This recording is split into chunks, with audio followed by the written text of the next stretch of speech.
입니다만 골로새서 3장 1절에서 14절 여러분이 가져온 성경을 펴도록 합니다. 오늘 설교 제목은요, 균형 잡힌 신앙생활이 되겠습니다. 골로새서 3장 1절에서 14절 말씀 찾으신 줄 알고 저와 여러분이 한 절씩 교독하시고 마지막 절 합독합니다. 제가 먼저 읽겠습니다. 그러므로 너희가 그리스도와 함께 다시 살리심을 받았으면 위의 것을 찾으라. 거기는 그리스도께서 하나님 우편에 앉아 계시느니라. 이는 너희가 죽었고 너희 생명이 그리스도와 함께 하나님 안에 감추어졌습니다.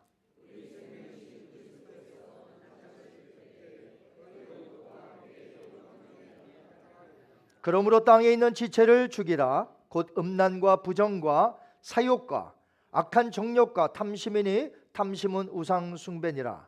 이것들로 말미암아 하나님의 진노가 임하느니라.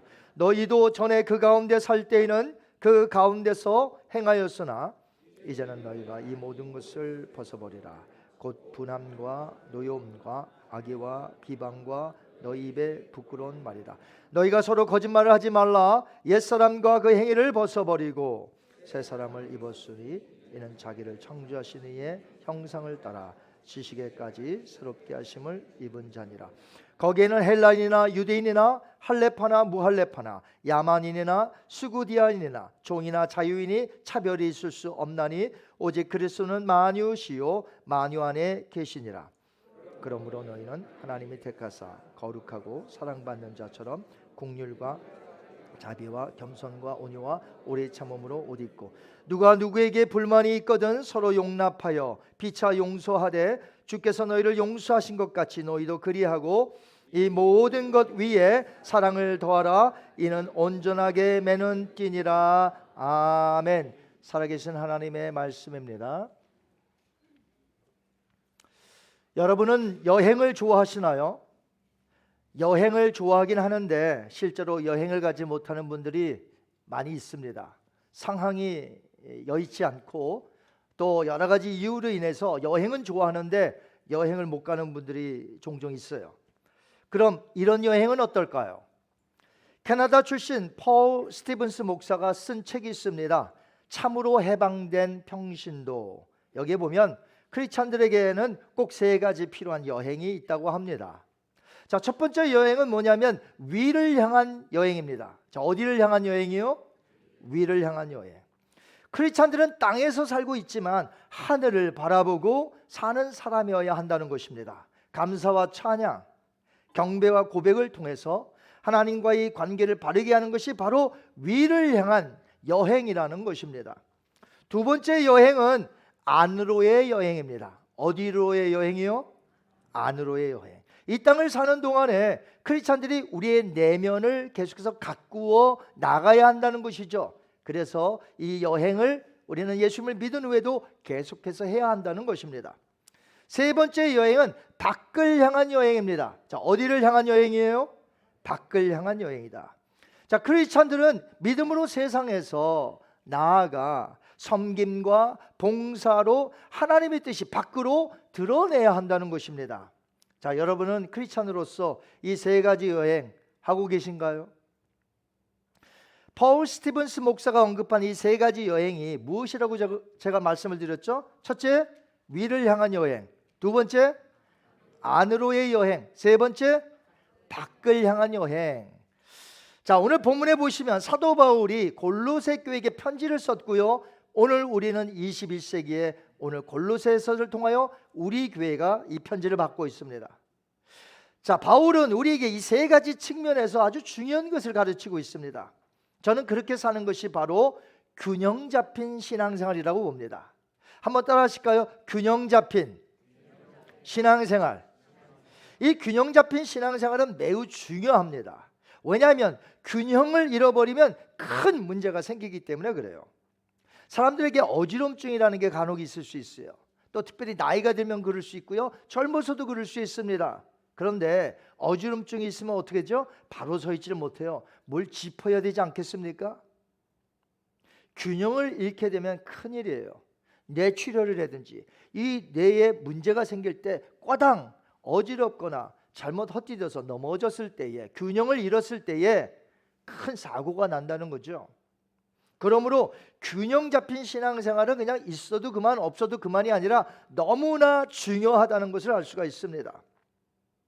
그렇기 때문에 오늘 하나씩 바울의 세 가지 가르침을 배움으로 말미암아 우리의 삶에 적용하고 실천하는 저와 여러분이 되시기를 주님의 이름으로 축원합니다. 자, 첫 번째 균형 잡힌 신앙의 첫 번째는 뭐냐면 위에 계신 하나님과 나와의 릴레이션십, 관계입니다. 자, 이 땅에서 죄 가운데 살던 우리에게 놀라운 일이 생겼는데 그것은 하늘에 계신 거룩한 하나님을 내가 만나게 되었다는 놀라운 사실이에요. 우리가 잘 아는 대로 주기도문에서 예수님께서 하나님에 대해서 어떻게 가르쳤는지 아십니까? 한번 볼까요? 마태복음 6장 9절 말씀 시작. 그러므로 너희는 이렇게 기도하라. 하늘에 계신 우리 아버지여, Our Father in heaven. 하나님을 가리켜 하늘에 계신 하나님 아버지. 예수는 우리에게 날마다 기도하라고 가르쳐 주셨는데 하나님 아버지를 하늘에 계신 분이라고 정의하셨어요. 자, 누가복음을 기록한 누가 그의 복음서의 마지막 부분을 엔딩을 어떻게 기록했는지 아십니까? 한번 보겠습니다. 누가복음 24장 50절 51절 시작. 예수께서 그들을 데리고 베다니 앞까지 나가사 손을 들어 그들에게 축복하시더니 축복하실 때에 그들 떠나 어디로 가셨어요? 땅으로? 아니요, 하늘로 올리우시더라. 하늘 보좌를 버리시고 이 땅에 오셨던 예수님은 메시아 사명을 완수하신 후에 때가 되니 다시 하늘 위로 본래의 자리로 가셨다는 것입니다. 그래서 예수님은 현재 하늘의 하나님 보좌 우편에 앉아 계셔서 우리를 위해 중보기도 하시고요, 지금 이 세상을 통치하고 계십니다. 그렇기 때문에 바울도 오늘 본문 골로새서 3장 1절에서 이렇게 말한 것이에요. 한번 보겠습니다. 시작. 그러므로 너희가 그리스도와 함께 다시 살리심을 받았으면 위의 것을 찾으라. 거기는 그리스도께서 하나님 우편에 앉아 계시느니라. 아멘. 자, 바울은 우리에게 위의 것을 찾으라고 그랬습니다. 어디 것을 찾을까요? 위의 것. 위의 것을 찾는 이유는 영광의 예수님이 그 하나님 보좌 우편에 앉아 계셔서 우리를 다스리시고 우리 보고 그곳을 바라보라고 오늘 믿음으로 살라고 말씀하고 계세요. 바울은 2절에서 뭐라고 했습니까? 위의 것을 생각하고 땅의 것을 생각하지 말라. 우리 한번 같이 읽습니다. 시작. 위의 것을 생각하고 땅의 것을 생각하지 말라. 위의 것을 생각하려면 땅의 것을 생각하지 말아야 돼요. 이것은 마치 한 사람이 두 마스터를 섬길 수 없는 것과 마찬가지예요. 자동차를 타고 종종 시골 목장 같은 곳을 지나가다 보면 말대, 소대, 양떼를 보게 됩니다. 자, 그때마다 보는 것은요, 모든 소떼, 양떼, 말떼들은요 다 풀을 먹고 있어요. 아래를 쳐다보고 있어요. 저는 고개를 쳐들고 하늘을 우러러보는 소떼, 말떼, 양떼는 본 적이 없어요. 여러분 보신 적이 있나요?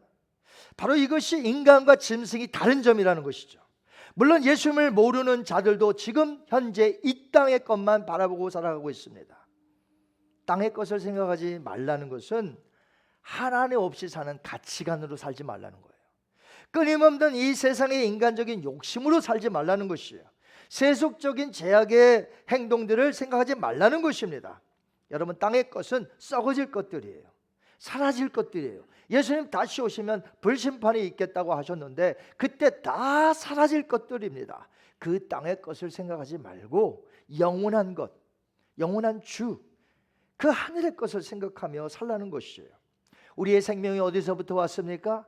예수님께로부터 온 줄 믿습니다. 그분이 통치하시고 그분을 우리가 만났기 때문에 우린 더 이상 땅의 것을 생각하는 자들이 아니라 하늘에 계신 예수님을 소망 삼고 오늘도 살아간다는 것이죠. 자, 우리의 생명이 하늘에 계신 예수님께로부터 왔고 우리의 문제 해결도 하나님께로부터 오며 예수님 마지막 오시는 날도 하늘로부터 강림하게 되실 줄 믿습니다.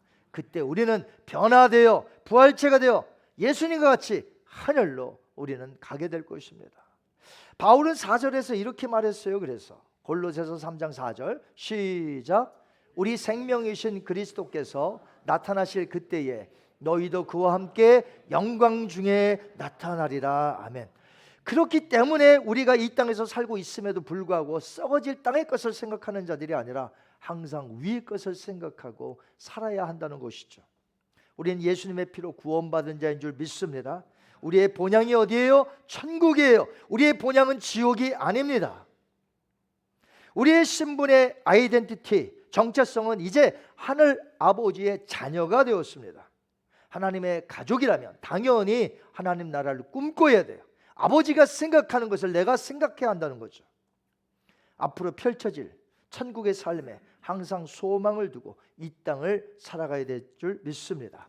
우리의 신앙의 균형을 올바로 가지려면 제일 먼저 제가 말씀을 드린 대로 이처럼 위에 계신 하나님을 영화롭게 하며 그분께 경배하고 그분께 찬양하며 그분과 늘 소통하는 하나님의 관계가 제일 중요하다 말씀을 드렸습니다.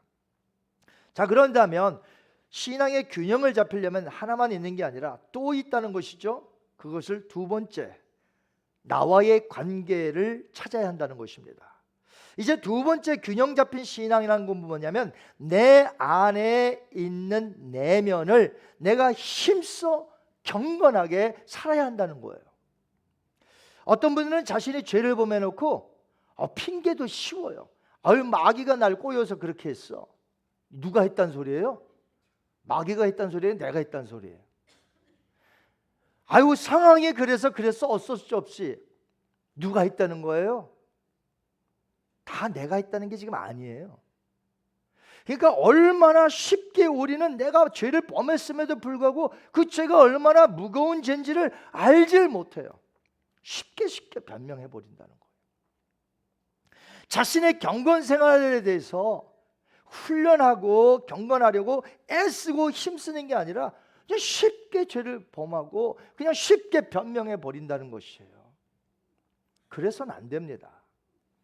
우리는 힘써 말씀에 따라 경건하고 거룩하게 살아야 될 줄 믿습니다. 우리가 힘써야 하는 이유는 우리가 하나님의 은혜를 받았으나 나의 행하는 이 죄로 인하여 내가 받은 그 은혜가 내 삶에 오랫동안 지속되지 못한다는 것이에요. 이것은 하나님의 은혜가 부족해서가 아닙니다. 그만큼 우리가 완악하다는 것이에요. 저는 청년 때에 놀라운 경험을 했습니다. 수양에서 큰 은혜를 받았어요. 첫날에 예수님을 처음 영접했습니다. 목사가 될 사람 일어나라는 인비테이션에 저는 주저하지 않고 그냥 무슨 용수철이 달린 것처럼 그냥 벌떡 일어났어요. 그 제가 한 게 아니죠. 하나님이 저를 만져주셨고 목사로 부르셨기에 제가 그냥 순종한 것뿐이에요. 그래서 그 자리에 일어나서 제가 목사로 평생 섬기겠노라고 서원을 했습니다. 얼마나 기뻤던지요. 산에서 이제 그 수양관이 산에 있었는데 이제 버스를 타고 내려오는데 세상이 그렇게 아름다울 수가 없어요. 그 전에 보았던 나무가 아니에요. 그 전에 보았던 구름이 아니에요. 완전히 달라진 그 모습을 보면서 야, 하나님이 만드신 이 피조 세계가 이렇게 아름답구나. 그냥 감사가 넘쳤어요. 그때 깜짝 놀랐어요. 변화된 저 모습을 보고. 산에서 내려온 애도 얼마나 성령 충만했던지. 그런데 그런 충만한 상태가 한 달 갔나 두 달 갔나 그래요. 그 다음서부터는 내 안에서 다시 이기적인 생각, 불평과 원망, 못된 생각이 저를 사로잡습니다. 제가 그때 깨달은 것이 있어요. 하나님의 은혜로 구원을 받아 하나님의 자녀는 되었지만 말씀과 성령 안에서 내가 부단히 경건하게 살려고 힘쓰지 않으면 나는 세속적인 사람의 모습이 보일 수밖에 없어요. 은혜 충만히 받았다고 해서 그 충만한 삶이 지속되는 것이 아니라는 것을 깨달았습니다. 여러분은 어떠신가요? 바울이 이 편지를 쓰는 대상을 한번 보시기 바랍니다. 골로새 교회에게 보낸 편지예요. 그 당시에 골로새 교회 바깥에 있는 우상 숭배하는 자들에게 보낸 편지가 아닙니다. 이미 골로새 교회 성도들은 예수 그리스도의 피로 제사함을 받았고요, 새로운 사람이 된 하나님의 자녀들이었습니다. 10절에 보면 이미 바울은 그들을 가리켜 새 사람이 되었으니 라고 과거로 말했습니다. 새 사람이 되었음에도 불구하고 바울이 지금 그들에게 가르치는 것이 무엇입니까? 여전히 땅의 지체를 오늘도 죽이며 살라는 것입니다. 이제 5절부터 10절까지 우리 계속해서 읽을 텐데요, 한번 보겠습니다. 우리 5절부터 10절 계속해서 읽을게요. 시작. 그러므로 땅에 있는 지체를 죽이라. 곧 음란과 부정과 사욕과 악한 정욕과 탐심이니 탐심은 우상 숭배니라. 이것들로 말미암아 하나님의 진노가 임하느니라.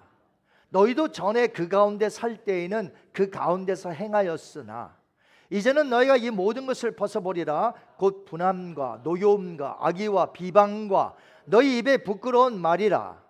너희가 서로 거짓말을 하지 말라. 옛사람과 그의 행위를 벗어버리고 새 사람을 입었으니 이는 자기를 창조하신 이의 형상을 따라 지식에까지 새롭게 하심을 입은 자니라. 아멘.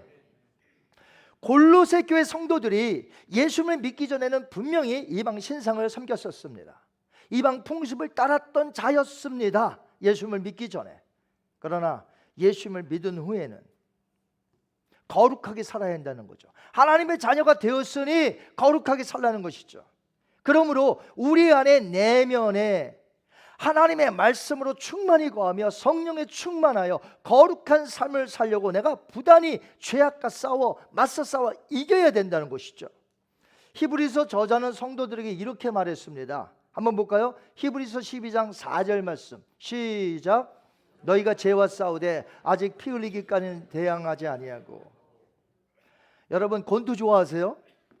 자, 권투 선수예요. 글러브 꼈습니다. 자, 어떻게 해야 이기죠?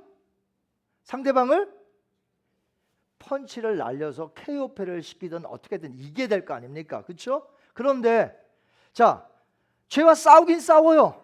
글러브도 갖췄어. 다 폼은 잡아요. 그런데 이렇게 쳐.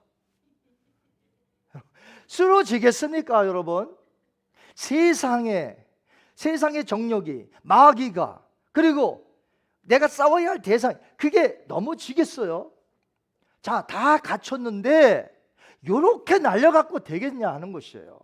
자, 다시 한번 읽어보겠습니다. 히브리서 12장 4절 말씀 시작. 너희가 죄와 싸우되. 죄와 싸우긴 싸워. 여러분이 죄와 싸우지 않는 것 아니에요. 싸우는 줄 알아요. 그런데 그거 갖고 되느냐 하는 거예요. 죄와 싸우되 아직 피를 흘리면서까지 싸워야 되는데, 치열하게 싸워야 되는데 이런이 되겠냐 하는 것이에요. 죄와 싸우면 뭐합니까? 요러는데. 내 자신과 싸워야 하고요, 마귀와 싸워야 되는데, 그 싸우는 것은 내가 구원받기 위함이나 하나님의 자녀가 되기 위하여 싸우는 게 아닙니다. 여러분이 예수 그리스도를 구세주와 왕으로 믿는다면 여러분은 이미 구원을 받았고 하나님의 자녀가 된 줄 믿습니다. 하나님의 자녀가 되었다고 해서 다 된 게 아니라 이제 하나님의 자녀인 나를 세상이, 마귀가 공략을 하니까 싸워야 될 거 아닙니까? 그 싸우는 이유는 내가 하나님의 자녀가 되려고? 아니요. 이미 구원을 받았다니까요. 내가 구원받았다는 건 어떻게 알 수 있죠? 성경의 약속이기 때문에. 누구든지 예수를 믿는 자는 하나님의 자녀가 되는 축복을 받은 줄 믿습니다. 약속이잖아요. 하나님의 약속을 안 믿고 누굴 믿겠습니까? 그러나 자녀가 되었다고 해서 내가 함부로 살아도 되나요? 우린 거룩한 하나님의 자녀로 부름을 받았습니다. 하나님께서 말씀하십니다. 내가 거룩하니 너희도 거룩하라. 거룩하게 살아야 하지만 은혜 안에 계속해서 머물러 있어야 되는데 또다시 은혜 안에 머물지 못하니까 내 속에서 그 못된 그 성품들이 또 드러나는 것이에요. 현대 성경을 보니까 이렇게 되어 있어요. 바울은 말하기를요, 음란과 더러운 짓과 정욕과 악한 욕망과 욕심과 분한 생각, 화내는 것, 악의와 비방, 입에서 나오는 이 더러운 말들이라고 그랬습니다. 인간의 내면에는 이런 것들이 원래 가득 차 있어요. 그러나 예수를 믿어 우리가 은혜를 받았다면 마땅히 우리 안에서 이 옛 모습은 사라져야 됩니다. 사라지면 끝나는 게 아니라 내 안에 다른 걸로 채워야 돼. 성령 충만, 말씀 충만, 은혜 충만, 이런 것도 채워야 될 줄 믿습니다. 제가 잠시 제 간증을 한 것처럼 은혜 받아서 충만해진 상태가 오래 가지를 못했습니다. 나의 죄로 은혜가 떨어지면 또다시 우리는 옛 성품의 그 못된 자아가 자꾸만 꿈틀거리며 올라온다는 것이에요. 생각보다 우리들은 완악하다는 것을 아셔야 돼요. 말씀대로 살지 않고 은혜에 떨어지면 목사도 아무 소용없고요, 한평생 목회를 하신 분도 소용없고요, 은혜 안에 거하지 않으면 아무 소용이 없는 거예요. 여러분, 오늘 은혜 안에 거하십니까? 너무나 잘하고 계세요. 근데 그 은혜가 지속되려면 힘써 싸워야 될 줄 믿습니다. 나를 넘어뜨리고 하는 나의 욕심, 우리 인간에게 욕심이 있거든요. 그 욕심이 못 올라오도록 싸워야 된다는 거예요. 우리 안에 못된 것들이 있는데 특별히 남을 시기하는 것, 미워하는 것, 이게 문제인데 이게 막 뿜어져 나와요. 그래서 은혜 받으면 남을 미워하지 않아요. 은혜 충만히 받으면 남을 그냥 사랑해요. 그런데 내가 은혜가 떨어지잖아요. 남을 시기해, 남을 미워해. 이게 막 뿜어져 올라와요. 여러분, 남을 시기하며 질투하는 죄에 빠지면 큰일 납니다. 남을 미워하는 죄에 걸려도 큰일 나요. 가인은 아벨을 시기하고 질투했더니 그냥 끝냈나요? 끝냈어요. 어떻게 끝내요? 죽였어요. 이 무서운 거예요. 시기하고 미워하는 게 무서운 죄예요. 우리는 이게 아무것도 아닌 걸로 알아. 그런데 가인이 아벨을 죽인 게요, 하나님이 저 동생의 것을 받았다는데 시기가 일어났어. 막 열을 받는 거예요. 그냥 둘 수가 없어. 죽이는 거예요. 사울 왕은 여인들이 춤추며 불렀던 그 노래 한마디에 평생을 다윗을 죽이려고 쫓아다닙니다. 자, 여인이 뭐라고 했죠? 사울이 죽인 자는 천천히요, 다윗이 죽인 자는 만만히로다. 시기하는 마음이 들어갑니다. 그러니까 사울 왕은 미움이라는 마음이 생기죠. 이제 다윗은 죽여야 돼. 물론 시기하지 않는데도 미움이 들어갈 수 있어요. 내가 저 사람하고 비교될 게 아니야. 근데도 미워해. 그냥 괜히 싫어. 그러니까 시기하지 않아도 미워할 수 있어요. 시기하면 미움이 오지만 시기하지 않아도 미움은 와요. 우리가 구원받은 하나님의 자녀들이라면 날마다 하나님의 말씀을 읽고 묵상하고 배워야 하고, 날마다 그래서 엎드려 기도해야 되고, 경건하도록 내 자신을 하나님이 주신 은혜 가운데서 이 죄와 싸우는 건 내가 싸워야 되거든요. 하나님이 도와주시지만 거룩한 삶을 살도록 나를 돌아보는 것입니다. 자, 이처럼 우리가 균형 잡힌 신앙생활을 하려면 위로는 하나님을 섬기되 예배하고 찬양하며 그분의 약속을 바라보며 살아야 할 것이고, 동시에 우리 안에 있는 성품들을 말씀과 은혜로 경건하고 거룩하게 살기 위하여 내 자신을 힘써 싸워서 승리해야 된다는 거죠. 이럴 때에 균형 잡힌 신앙생활을 할 수 있을 줄 믿습니다. 근데 이제 마지막 세 번째가 또 남았어요. 첫째, 둘째, 셋째가 이게 하나로 연결되어 있어서 균형 잡힌 신앙생활을 하는데, 마지막 세 번째 한번 따라 하실까요? 세상 밖으로 나가서 그리스도의 사랑을 실천하자. 자, 이것이 세 번째예요. 그런데 성도들이 이 세 번째 참 못해요. 우리 한번 바울이 말한 거 볼까요? 13절 14절, 세상 밖으로 우리가 나가야 됩니다. 한번 읽어보겠습니다. 시작. 누가 누구에게 불만이 있거든 서로 용납하여 피차 용서하되 주께서 너희를 용서하신 것 같이 너희도 그리하고 이 모든 것 위에 사랑을 더하라. 이는 온전하게 매는 띠니라. 아멘. 많은 경우에 크리스찬들이 여러분을 한번 스스로 진단을 해보세요. 나는 밖으로 나아가서 그리스도의 사랑으로 섬기는 자인가 아닌가? 많은 경우 크리스찬들이 나만 하나님과 잘 섬기면 된다고 생각해요. 하나님과의 나와의 관계만 좋다고 생각하면 돼요. 많은 크리스찬들이 그렇게 생각합니다. 근데 여러분, 초대교회나 기독교 역사를 보면 크리스찬들이 남들을 위해 살았어요. 그러나 마지막 때가 되면 될수록, 말세가 되면 될수록 많은 크리스찬들이 사랑을 실천하기 위하여 세상 밖으로 나가지 않는 게 말세의 특징이라는 것이죠. 예수님께서 이 마지막 시대의 현상인 아가페 사랑이 식어진다고 말씀하셨어요.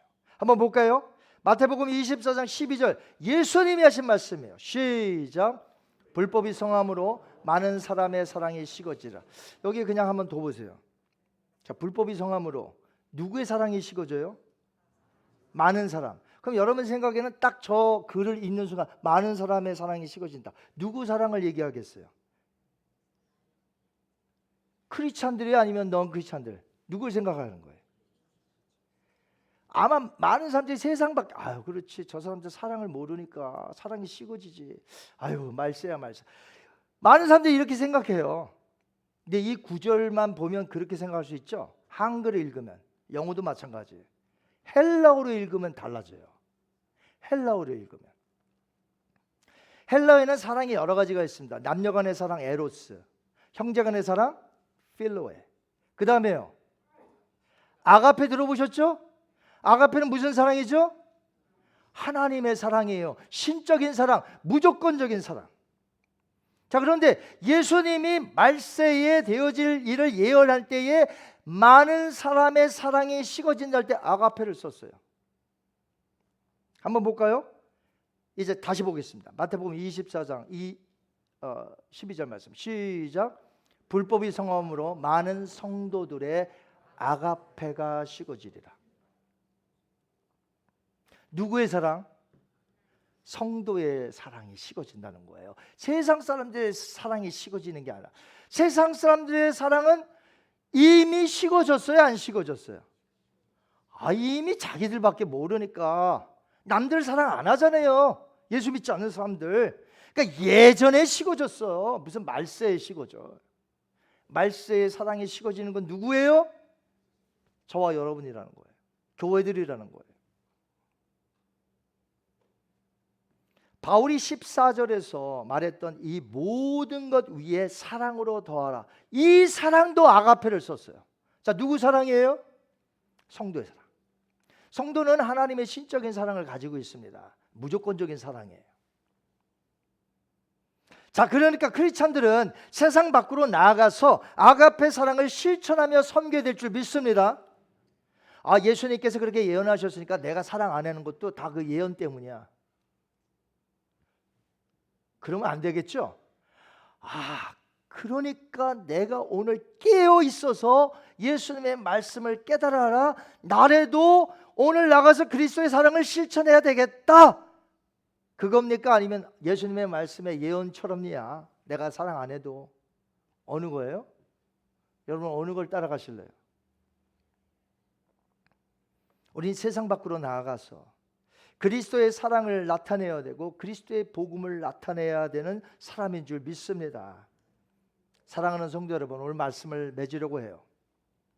오늘 우리가 배운 대로 하나님의 은혜를 받아서 믿음으로 말미암아 구원을 받은 자들이라면 균형 잡힌 신앙생활을 해야 한다는 것입니다. 여러분은 어느 부분이 약하신가요? 혹시 한쪽으로 지금 치우쳐서 제대로 균형을 잡지 못하고 삐뚤어진 모습으로 사는 크리스찬들은 아닌지 모르겠어요. 그렇다면 오늘 말씀을 꼭 마음판에 새기시기 바랍니다. 균형 잡힌 신앙생활 하시는 여러분이 되시기 바랍니다. 위로는 하나님을 섬기고 내 안으로, 내면으로는 경건하게 거룩하게 죄와 맞서 싸우고, 밖으로는요 다른 이들을 사랑하며 복음으로 섬기는, 이것이야말로 하나로 연결되어 있어 균형 잡힌 신앙생활을 해야 되는데, 바로 저와 여러분이 오늘 이 골로새서를 통하여 우리에게 주시는 말씀으로 받아 균형 잡힌 신앙생활을 하게 되시는 저와 여러분이 되시기를 주님의 이름으로 축원합니다. 눈을 감겠습니다.